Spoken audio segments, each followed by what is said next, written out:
The cameras captured everything except the truth. Behind the perfectly choreographed procession, beneath the carefully measured steps and stoic expressions, a family was breaking apart in real time. As the final shovel of earth hit the mahogany casket and the last prayer echoed through the ancient chapel, the British royal family faced their most human moment in decades. What the world witnessed as a flawless ceremony was actually the beginning of the most challenging chapter in modern royal history. The committal ceremony had ended, but for the Windsors, the real journey was just beginning. Away from the watching eyes of millions, behind the closed doors of palace corridors, they would have to navigate grief, duty, and the weight of a crown that suddenly felt heavier than ever before. This is the untold story of what happened when the cameras stopped rolling, and the royal family had to face their new reality without the anchor that had held them steady for 7 decades. The autumn afternoon hung heavy with unspoken words as the last notes of the national anthem faded into the crisp September air. King Charles III stood motionless beside the freshly turned earth, his weathered hands clasped behind his back in a gesture that had become as familiar as breathing. The weight of the moment pressed down on his shoulders like an invisible cloak, heavier than any ceremonial robe he had ever worn. The Queen's committal ceremony at Windsor Castle had concluded with the precision of a Swiss timepiece. Every step, every bow, every carefully timed moment had unfolded exactly as rehearsed. The Dean of Windsor's final blessing still echoed in the chapel, and the haunting sound of the bagpipes playing Sleep, Dearie, Sleep, lingered in the memories of all who witnessed this final farewell. Catherine, the Princess of Wales, stood 3 steps behind her husband William, her black hat casting a shadow across her face that couldn't quite hide the exhaustion etched in her features. She had been the picture of composure throughout the day, but those closest to her could see the slight tremor in her gloved hands, and the way she pressed her lips together whenever she thought no one was looking.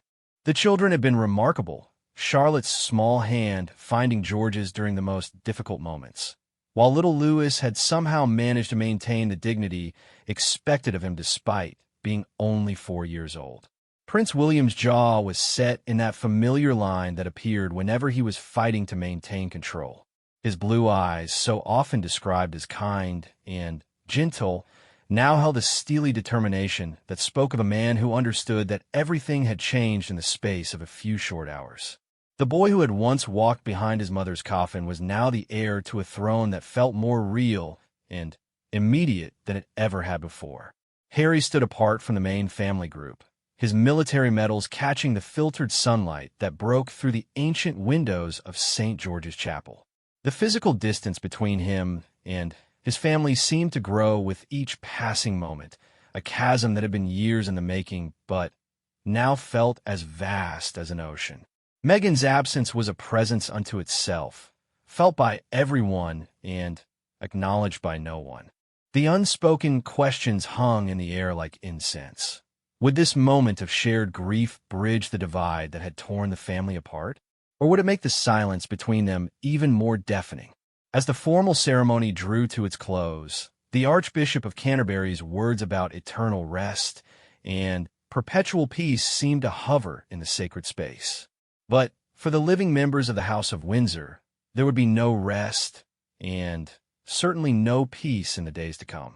The woman who had been their anchor, their guide, their unwavering constant for more than 70 years was gone, and they would have to learn how to navigate the treacherous waters of public life and private grief without her steady hand at the helm. The gathered dignitaries began their slow procession out of the chapel, world leaders and heads of state moving with the solemnity befitting the occasion. President Biden and the First Lady, President Macron, and Bridget, the Emperor and Empress of Japan, all processing past the royal family with the kind of diplomatic precision that had been perfected over centuries of state occasions.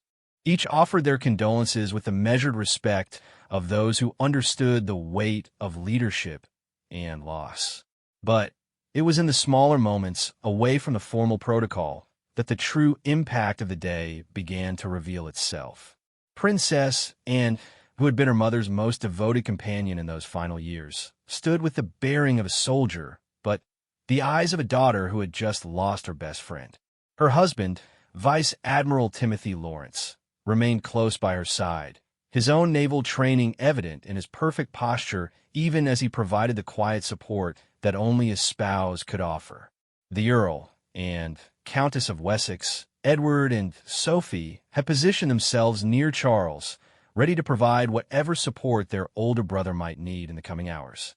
Sophie, in particular, had developed a special bond with the Queen in recent years, and her grief was written clearly across her usually composed features.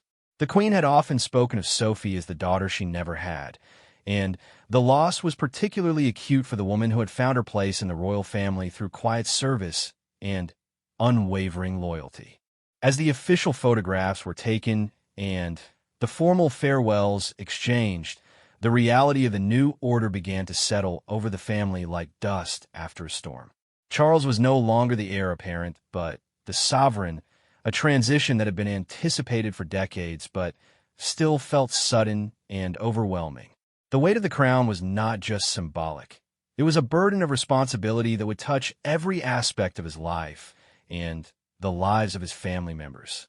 The media, held at a respectful distance throughout the ceremony, waited with the patience of vultures for any sign of the human drama that lay beneath the royal pageantry. They had captured the tears that slipped down Charles's cheeks during the service, the way William's hand had briefly touched his father's arm in a gesture of support, and the moment when Harry had glanced toward his brother with an expression that might have been longing or regret. But the cameras could not capture the conversations that would take place in the coming hours, the decisions that would reshape the monarchy for the next generation, or the private moments of grief that would unfold away from public view. They could not document the way the Queen's corgis seemed to sense that their beloved mistress would never return to walk with them through the grounds of Windsor Castle, or how the staff at Buckingham Palace moved through their duties with the mechanical precision of people who were not yet ready to acknowledge that everything had changed. The afternoon sun was beginning its descent toward the horizon, casting long shadows across the ancient stones of Windsor Castle. The same walls that had witnessed centuries of royal births, marriages, and deaths now held the echoes of another farewell. But this was different. This was the end of an era that had defined not just Britain, but much of the modern world. The Elizabethan age was over, and the Caroline era had begun, whether the new king felt ready for it or not. In the private apartments of the castle, away from the ceremony and the crowds, personal items still bore the mark of the Queen's presence. Her reading glasses lay folded on a side table next to a half-finished crossword puzzle. Her handbag, that famous and ever-present accessory, sat precisely where she had left it. These small, intimate details would soon have to be dealt with, but for now, they served as quiet reminders of a life fully lived and a duty faithfully discharged. The royal protection officers moved with their usual efficiency, but even they seemed affected by the magnitude of the day. These were men and women who had dedicated their careers to safeguarding the royal family, and many had served the Queen personally for years. Their grief was professional, but also deeply personal, the loss of someone they had come to respect and admire through daily service and observation. As the family prepared to leave the chapel and return to their separate residences, the weight of their individual roles in the new order began to assert itself. William and Catherine would need to step up their public duties as the new Prince and Princess of Wales, titles that carried enormous historical significance and public expectation. Their children would grow up in a different royal landscape than the one their father had known, with fewer senior royals to share the burden of official duties and public appearances. The question of Harry's role hung unspoken in the air. His decision to step back from royal duties had been controversial and painful for the family, but his presence at his grandmother's funeral had been both necessary and complicated. Would this moment of shared grief provide an opportunity for reconciliation, or would the divide between him and his family prove too deep to bridge? These were the questions that would occupy the royal family in the days and weeks to come. But for now, they were united in their loss and their shared memories of a woman who had shaped their lives in countless ways. The queen had been many things to many people, but to her family, she had simply been the matriarch who had held them together through decades of triumph and scandal, joy and sorrow. The committal ceremony was ending, but the story of the royal family was entering a new chapter, one that would be written without the guidance and wisdom of the woman who had been their North Star for so long. As they prepared to leave Windsor Castle and face the world as a family forever changed, they carried with them the weight of history and the uncertainty of the future, bound together by duty, tradition, and the enduring love for the remarkable woman they had just laid to rest. The convoy of black vehicles moved through the gates of Windsor Castle with the precision of a military operation. But inside each car, the royal family members sat in contemplative silence that spoke volumes about the emotional toll of the day. King Charles III occupied the lead vehicle with Camilla, the queen consort, their hands briefly touching in a gesture of mutual support that went unnoticed by the photographers capturing their departure. The new king stared out at the familiar countryside of Berkshire, landscapes he had known since childhood, but which now looked somehow different through the lens of his changed circumstances. Every tree, every stone wall, every village they passed held memories of drives taken with his mother, conversations about duty and service that had shaped his understanding of what it meant to be royal. Now those conversations existed only in memory, and the responsibility she had carried for 7 decades rested squarely on his shoulders. Camilla watched her husband with the careful attention of someone who had learned to read his moods through years of shared experiences, both joyful and challenging. She understood better than most the weight he was carrying, having witnessed his transformation from heir to sovereign in the space of a few devastating days.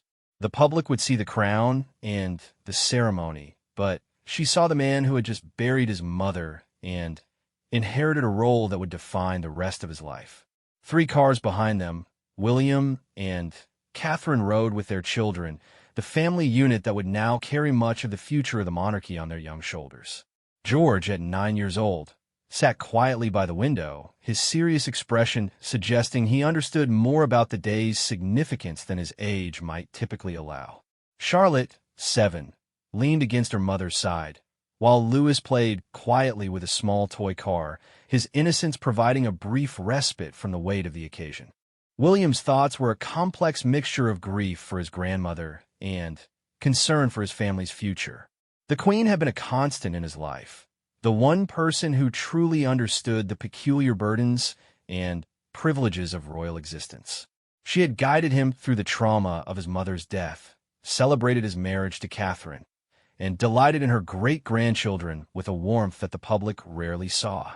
Now he would have to navigate the challenges of royal life without her wisdom and experience to lean on. Catherine's mind was already moving toward the practical challenges they would face in the coming weeks and months. The schedule of royal engagements would need to be reorganized, new patronages would have to be considered, and their children would need additional support as they adjusted to their elevated roles in the line of succession. But beneath the practical considerations lay a deeper sadness for the loss of a woman who had welcomed her into the royal family with genuine warmth and had become not just a sovereign, but a beloved grandmother figure.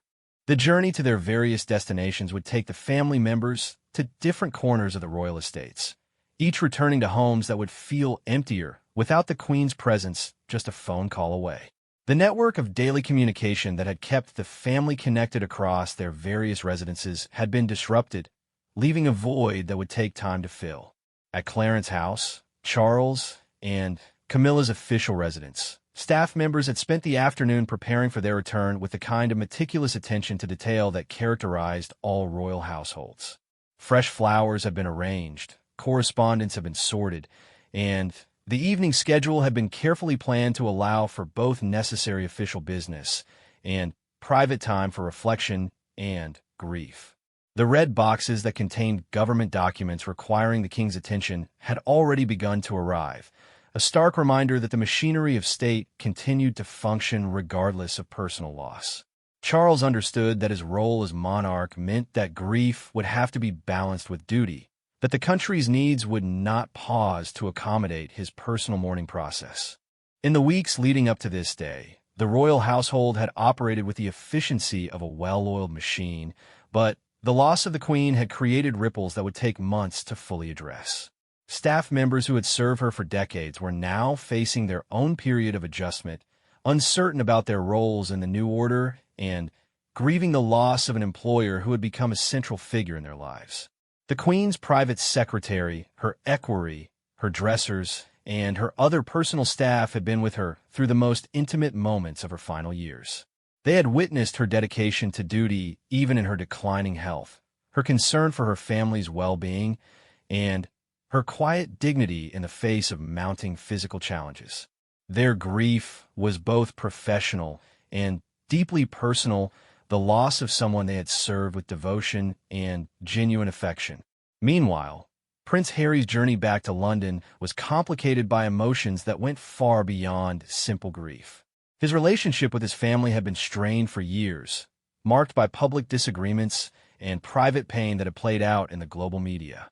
The funeral had provided a temporary truce, a shared focus on honoring their grandmother's memory, but the underlying issues remained unresolved.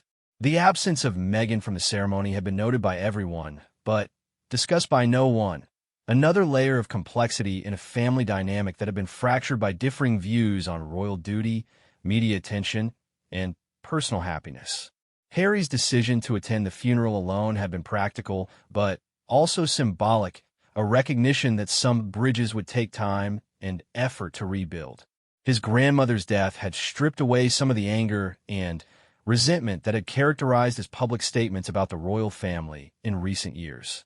In her final years, the Queen had remained a source of love and stability for him, even as his relationship with other family members had deteriorated. Her loss meant the removal of a crucial mediating influence, someone who could see past the public drama to the fundamental love that still existed between the family members.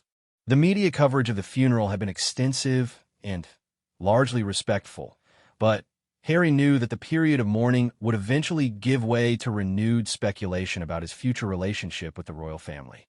Questions about his children's relationship with their royal heritage, his own role in future family events, and the possibility of reconciliation would dominate headlines in the weeks to come. As evening approached, the various members of the royal family found themselves in their respective homes, each dealing with grief in their own way. For Charles, the evening brought a mixture of official duties and personal reflection, the reality of kingship beginning to assert itself even in these first hours after his mother's funeral. The phone calls from world leaders continued into the evening, each offering condolences and often segueing into matters of state that required immediate attention. The transition from one monarch to another involved countless practical details that had been planned for decades, but still required careful execution. Treaties needed to be signed, appointments confirmed, and the machinery of government adjusted to accommodate the new sovereign's preferences and style. Camilla found herself thinking about the private conversations she had shared with the Queen in recent years, moments of female solidarity and practical wisdom that had helped her navigate the complexities of royal life. The Queen's advice about dealing with media attention, managing family dynamics, and maintaining personal relationships despite public scrutiny had been invaluable, and her loss meant the removal of a crucial source of guidance and support. At their home on the Sandringham estate, Princess and spent the evening in quiet reflection, surrounded by photographs and mementos that captured decades of shared experiences with her mother. As the Queen's only daughter, and had enjoyed a special relationship marked by shared interests in horses, dogs, and the practical aspects of royal duty that sometimes got overlooked in favor of more glamorous public engagements. Anne's grief was perhaps the most straightforward of any family member. She had been her mother's most dependable child, the one who had taken on an enormous workload of public duties without complaint and had remained largely scandal-free throughout her adult life. The Queen had often remarked privately that, and was the family member who most closely shared her own approach to royal duty. Practical, efficient, and focused on service rather than celebrity. The evening also brought time for the family to begin processing the personal items and spaces that had been so intimately connected to the Queen's daily life. Her private study at Windsor Castle, her sitting room at Buckingham Palace, and her beloved Balmoral retreat all contained decades of accumulated memories that would now need to be carefully sorted and preserved. Personal letters, photographs, books filled with handwritten notes, and countless small objects that held sentimental value would need to be distributed among family members or preserved in the royal archives. Each item told a story, captured a moment, or represented a relationship that had been important to the Queen throughout her long life. The Queen's famous handbags, her collection of brooches, her silk scarves, and her practical country clothes all carried memories of public engagements, private moments, and family gatherings. Deciding what to keep, what to donate, and what to preserve for future generations would be an emotional process that would unfold over many months. As night fell across the royal estates, the family members found themselves grappling not just with personal grief, but with the realization that their roles and responsibilities had fundamentally changed. The monarchy would continue, but it would be different, shaped by new personalities, new approaches, and new challenges that the Queen could never have anticipated when she first took the throne as a young woman of 25. The committal ceremony had marked the end of one chapter, but the royal family was already beginning to write the next one, carrying forward the lessons, values, and traditions that the Queen had embodied while adapting to a world that was vastly different from the one she had inherited 7 decades earlier. The first week following the committal ceremony brought a deluge of correspondence that threatened to overwhelm even the well-organized machinery of the royal household.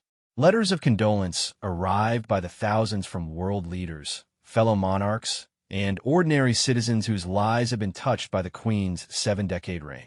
Each required acknowledgement, cataloging, and often a personal response from family members who were still processing their own grief. King Charles found himself working longer hours than ever before, dividing his time between the constitutional requirements of his new role and the emotional work of mourning his mother. The red boxes that arrived twice daily now carried not just government documents requiring a signature, but also detailed briefings about the global response to the Queen's death and the constitutional changes that would need to be implemented across the Commonwealth realms. The transition from Prince of Wales to King involved more than simply changing titles. Every aspect of Charles's life required adjustment, from the security protocols that governed his movements to the ceremonial procedures that would mark his eventual coronation. Palace staff worked around the clock to coordinate with government officials, religious leaders, and international dignitaries to ensure that the monarchy continued to function seamlessly despite the enormous personal loss at its heart. Camilla's role as queen consort brought its own set of challenges and opportunities. Unlike previous royal consorts who had decades to grow into their roles, she had inherited the position at a time of intense public scrutiny and constitutional transition. Her staff worked to develop a public program that would complement Charles's duties while establishing her own areas of focus and expertise.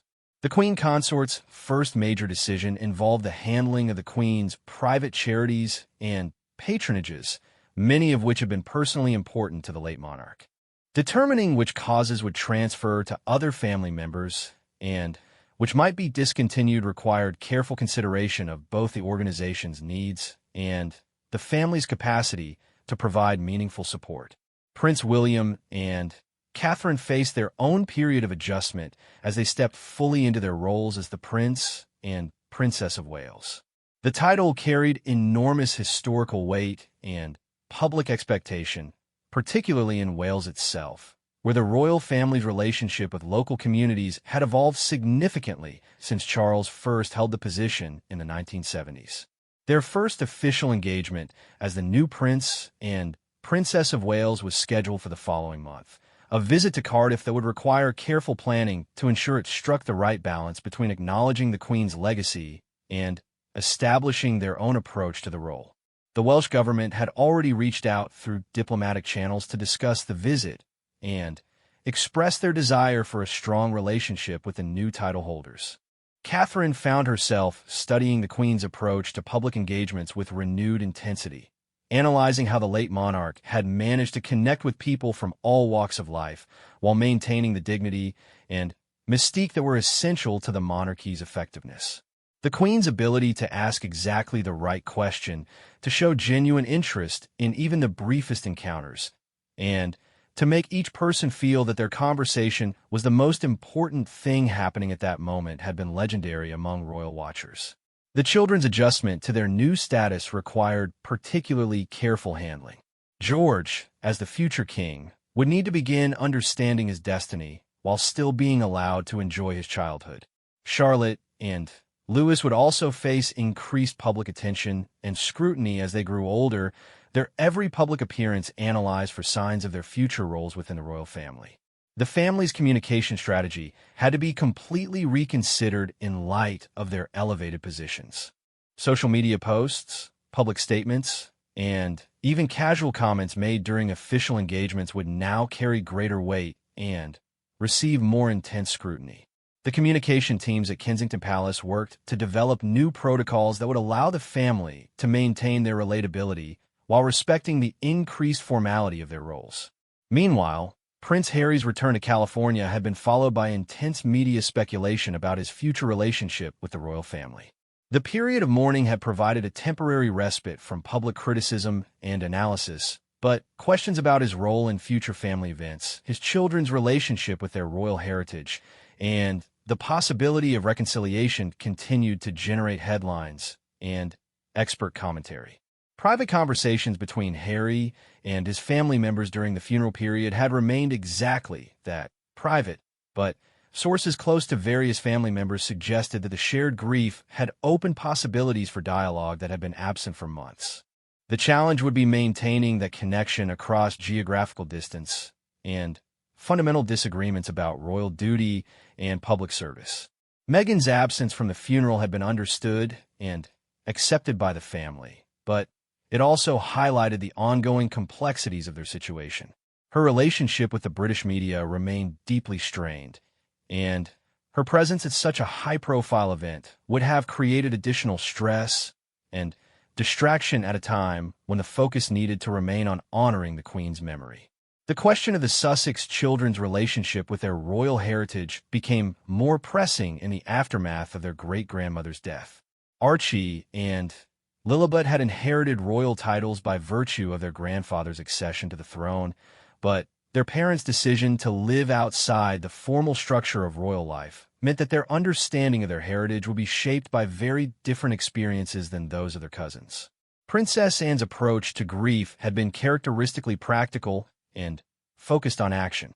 She threw herself into the work of organizing the Queen's personal effects and coordinating with various institutions that would need to adjust to the new royal arrangements.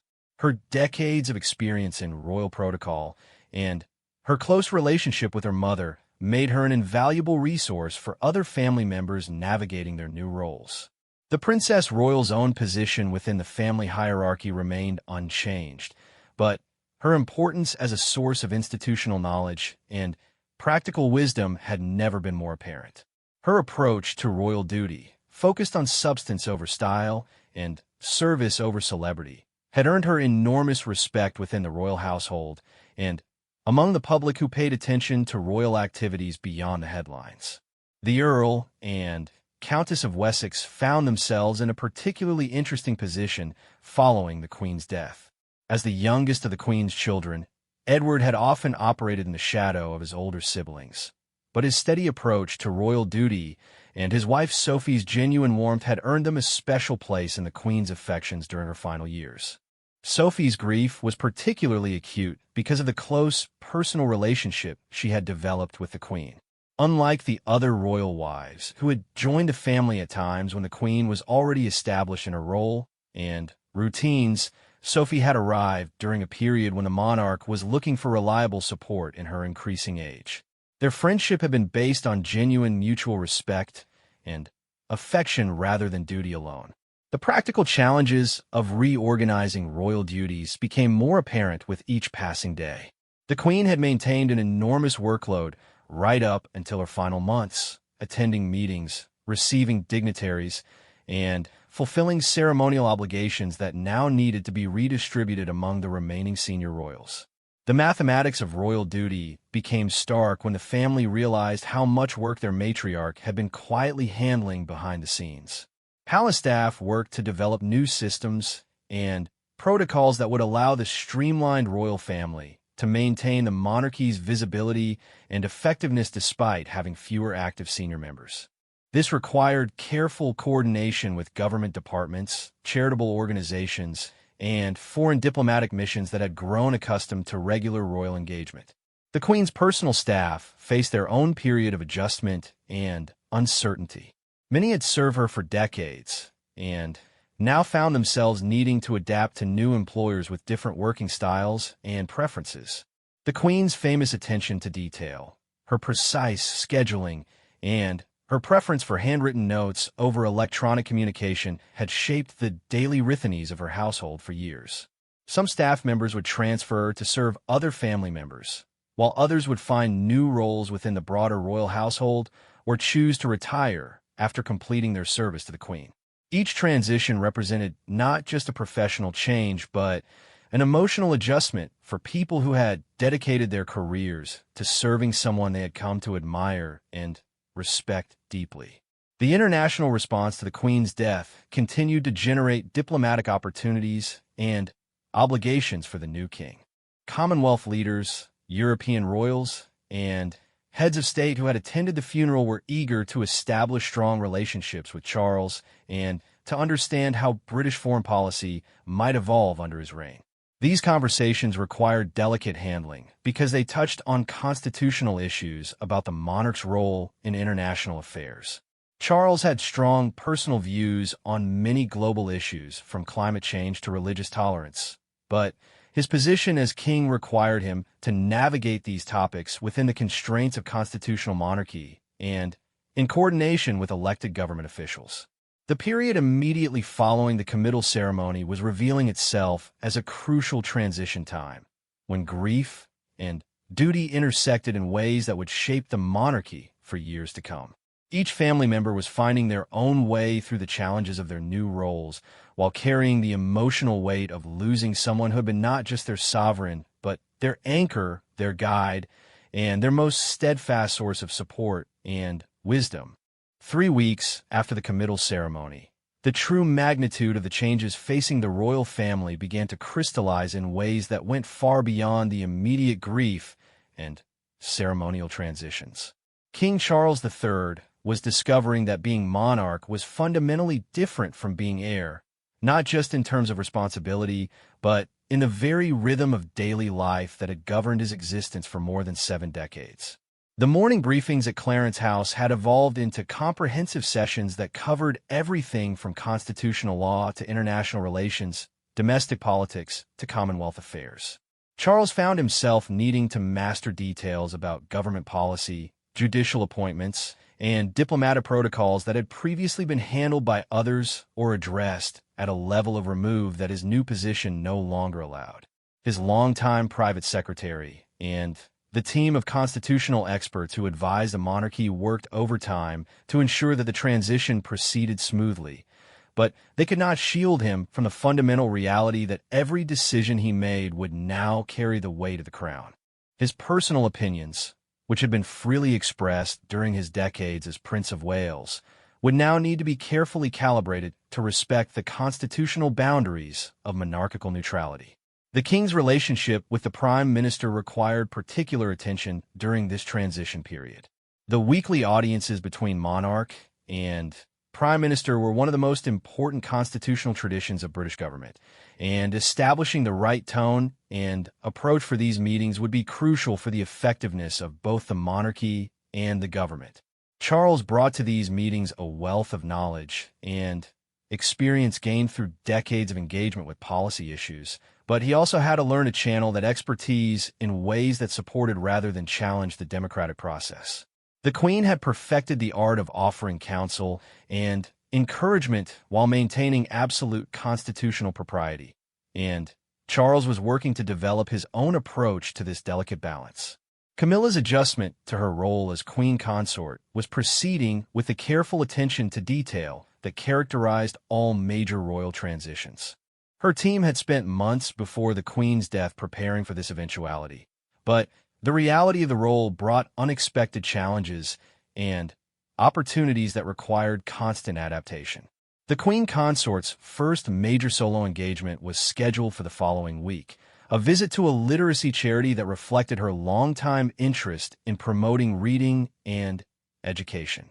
The event would be closely watched for signs of how she intended to use her platform and what causes would receive her particular attention and support. Her relationship with the media had evolved significantly during her years as Duchess of Cornwall, transforming from intense scrutiny and criticism to grudging respect and eventual acceptance.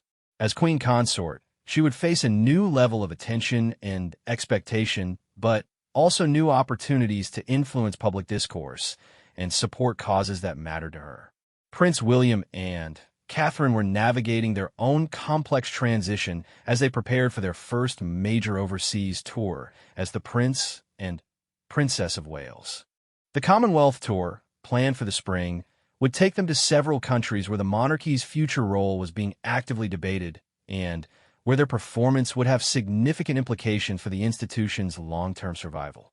The couple's preparation for this tour involved intensive briefings on the political situations in each country they would visit, the key figures they would meet, and the delicate diplomatic issues that would require careful navigation. Their success would depend not just on their personal charm and communication skills, but on their ability to represent the monarchy's evolution and relevance for the 21st century. Catherine's role in these preparations drew heavily on her observations of how the Queen had approached similar challenges during her reign. The late monarch's ability to adapt her approach to different cultures while maintaining her essential dignity and authority had been one of her greatest strengths, and Catherine was working to develop her own version of that diplomatic flexibility. The children's integration into their new roles continued to require careful balance between normal childhood development and preparation for their future responsibilities. George's understanding of his destiny as future king was developing gradually, with age-appropriate discussions about service, duty, and the importance of connecting with people from all backgrounds and experiences. Charlotte and Louis were also beginning to understand that their lives would be different from those of their schoolmates, but their parents were determined to provide them with as normal a childhood as possible while preparing them for the unique challenges and opportunities that lay ahead. Prince Harry's situation remained one of the most complex legacies of this transitional period. The geographical distance between California and Britain made regular family contact challenging, but the shared experience of grief had open communication channels that had been closed for months. The question was whether these tentative connections could survive the return to normal life and the inevitable pressures that would arise as the family settled into their new roles. The children's titles and positions within the line of succession had been automatically updated following Charles's accession, but their practical relationship with the royal family would depend on decisions and developments that were still evolving. Harry and Meghan's approach to discussing the royal family with their children would be crucial for maintaining those connections across distance and differing perspectives on royal duty. Private conversations between Harry and William had reportedly taken place during the funeral period, but the substance and outcome of those discussions remained closely guarded secrets. Palace sources suggested cautious optimism about the possibility of improved relationships, but also emphasized that any reconciliation would need to address fundamental disagreements about duty, service, and the balance between personal happiness and public obligation. Princess Anne's role as the monarchy's institutional memory had never been more important. Her detailed knowledge of royal protocols, her understanding of the Queen's preferences and approaches, and her relationships with long-serving palace staff made her an invaluable resource for Charles as he established his own routines and preferences as monarch. The Princess Royal's approach to her expanded role was typically pragmatic. She increased her public engagements to help cover the gap left by the Queen's absence, while also taking on additional responsibilities for family coordination and institutional continuity. Her no-nonsense approach to royal duty provided stability during a period of significant change and uncertainty. The Earl and Countess of Wessex found their positions within the family constellation significantly enhanced by the new circumstances. Edward's steady approach to royal duty and Sophie's genuine warmth and relatability had earned them increased prominence and responsibility within the working royal family. Sophie's particular strength in connecting with people from diverse backgrounds and her comfort with modern communication methods made her especially valuable as the monarchy worked to maintain its relevance and connection with contemporary British society.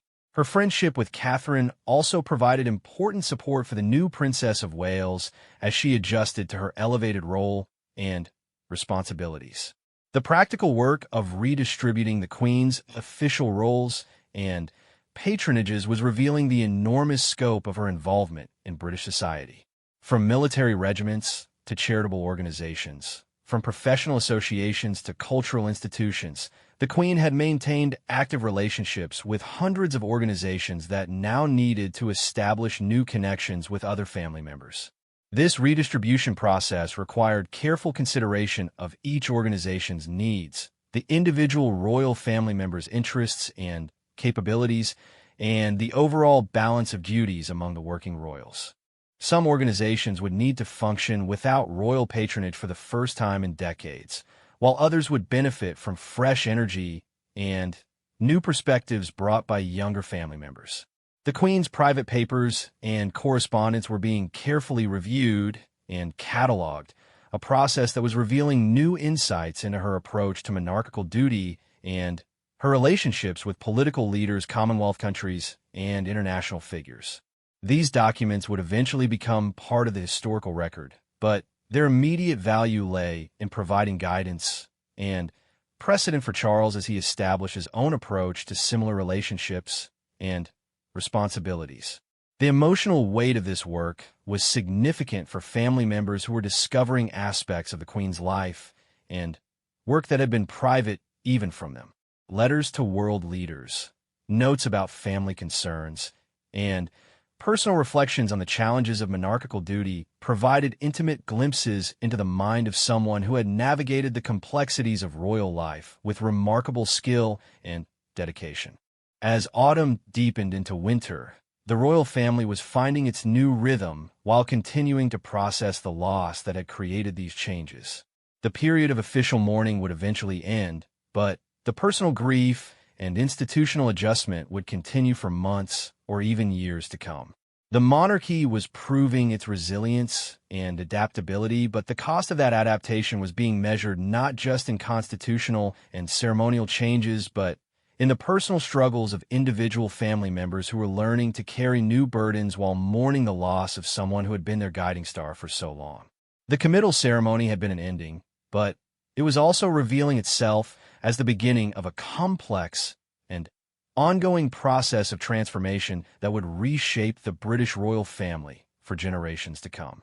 6 months had passed since the committal ceremony at Windsor Castle, and the royal family's new reality had begun to solidify into patterns and routines that would define the next era of the British monarchy. The period of acute grief had evolved into something more complex, an ongoing process of adaptation that touched every aspect of their personal and public lives. King Charles III had established his own rhythm as monarch, different from his mother's, but reflecting his decades of preparation and his particular interests and expertise. His weekly audiences with the Prime Minister had developed into substantive discussions that drew on his extensive knowledge of policy issues while respecting the constitutional boundaries that governed their relationship.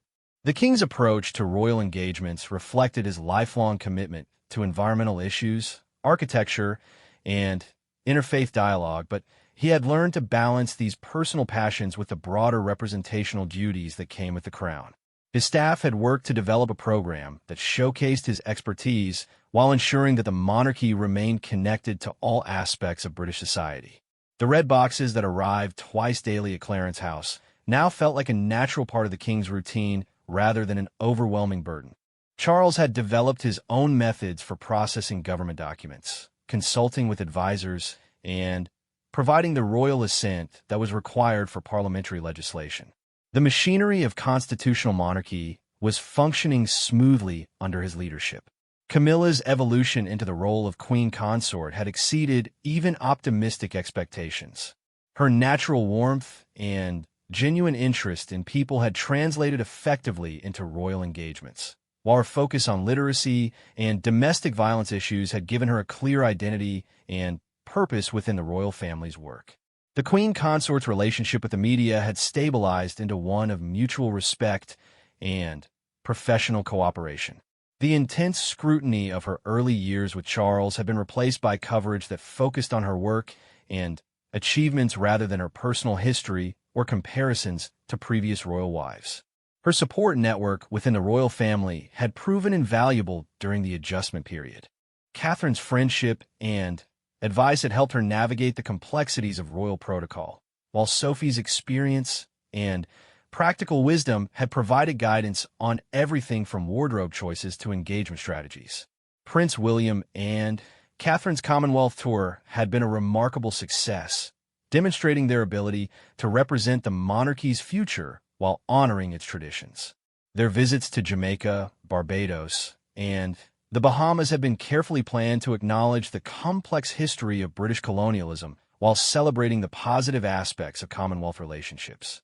The tour had also provided opportunities for William and Catherine to develop their own diplomatic style, combining genuine warmth with the formal dignity required of their positions. Their interactions with political leaders, community organizations, and ordinary citizens have been natural and effective, suggesting that the monarchy's future in the Commonwealth was in capable hands. The children's adjustment to their elevated status had been managed with remarkable skill by their parents and the palace staff responsible for their welfare. George's understanding of his future role as king was developing gradually, with carefully planned experiences designed to build his confidence while maintaining his connection to normal childhood activities. Charlotte and Louis had adapted to increased public attention with the resilience typical of their generation, but their parents remained vigilant about protecting their privacy and ensuring that royal duties did not overwhelm their educational and social development. The family's approach to social media and public communication had evolved to reflect their new positions while maintaining the relatability that had made them popular with younger audiences. Their posts and statements were carefully crafted to balance transparency with appropriate dignity, providing glimpses into their lives while respecting the mystique that was essential to the monarchy's effectiveness. Prince Harry's relationship with his family had shown signs of gradual improvement, though significant challenges remained. The shared experience of his grandmother's funeral had created opportunities for dialogue that had been absent for years, but geographic distance and fundamental disagreements about royal duty continued to complicate their interactions. Private conversations between family members had reportedly addressed some of the grievances and misunderstandings that had contributed to the public rift, but rebuilding trust and establishing new patterns of communication would clearly require ongoing effort from all parties involved. The question of Harry's children's relationship with their royal heritage had been partially resolved through discreet arrangements that allowed for some contact with their grandfather and uncle while respecting their parents' desire to maintain their independence from formal royal duties. Princess Anne's role as the monarchy's anchor during this transition period had been crucial to its success. Her increased public schedule had helped maintain the royal family's visibility while other members adjusted to their new roles, and her institutional knowledge had provided invaluable guidance for strategic planning and protocol decisions. The Princess Royal's approach to her expanded responsibilities had been characteristically efficient and focused. She had taken on additional patronages and engagements without fanfare, demonstrating the kind of quiet dedication to duty that had earned her respect throughout her career. Her relationship with her brother Charles had deepened during his first months as king, as he relied on her experience and judgment to navigate challenges that their mother had faced decades earlier when she was still learning her own role as monarch. The Earl and Countess of Wessex had embraced their enhanced status within the working royal family with enthusiasm and professionalism. Edward's particular expertise in arts and culture had found new outlets through increased patronages and international engagements, while Sophie's communication skills had made her increasingly valuable for media-related royal activities. Their partnership had proven especially effective in representing the monarchy at events where warmth and accessibility were more important than formal grandeur. Their ability to connect with diverse audiences while maintaining appropriate dignity had made them valuable assets for the institution's ongoing efforts to remain relevant and respected. The redistribution of the late Queen's patronages and official roles had been completed with careful attention to each organization's needs and the individual royal family members' capabilities and interests. The process had revealed the extraordinary scope of the Queen's involvement in British society and the challenge of maintaining those connections with a smaller number of active senior royals. Some organizations had thrived under new royal patronage, benefiting from fresh energy and different perspectives, while others had struggled to maintain their connection to the royal family. The overall impact had been positive, but it had required significant adjustment from both the organizations and the royal family members taking on new responsibilities. The Queen's personal effects and private spaces have been thoughtfully distributed among family members, with items of particular sentimental value being carefully preserved for future generations. The process had been emotionally challenging, but also healing, as family members shared memories and stories associated with various objects and locations. Charles had kept his mother's reading glasses and the fountain pen she had used for official correspondence, items that now sat on his desk at Clarence House as daily reminders of her dedication to duty and attention to detail. William and Catherine had chosen photographs and books that their children could eventually inherit, creating tangible connections to their great-grandmother's memory. The monarch's former private study at Buckingham Palace had been converted into a memorial space where family members could reflect and remember, while her sitting room at Windsor Castle had been preserved exactly as she had left it, serving as both shrine and inspiration for those who continued her work. As the first anniversary of the Queen's death approached, the royal family was beginning to plan commemorative events that would honor her memory while demonstrating the monarchy's continued vitality and relevance. These events would need to balance public expectation with private grief, celebrating a remarkable life while acknowledging the ongoing process of institutional and personal adaptation. The planning process was revealing how much the family had changed and grown during their first year without their matriarch. Relationships had deepened, new traditions had emerged, and individual family members had discovered strengths and capabilities they might never have developed under the previous structure. The monarchy that would emerge from this period of transition would be smaller, more focused, and perhaps more vulnerable than the institution the Queen had led for 7 decades. But it would also be more modern, more accessible, and more clearly connected to contemporary British values and aspirations. The committal ceremony that had marked the end of the Elizabethan age was now understood as the beginning of a transformation that would continue for years to come. The royal family had survived their greatest test and was emerging stronger, more united, and better prepared for the challenges and opportunities that lay ahead. The weight of the crown had been transferred successfully from one generation to the next, but the true measure of that success will be determined by how well the monarchy served the British people and the Commonwealth in the decades to come. The Queen's legacy would live on not just in memory, but in the institution she had shaped and the family she had prepared to carry forward her life's work. As winter gave way to spring and the cycle of seasons continued its ancient rhythm, the royal family was finding new ways to honor the past while embracing the future.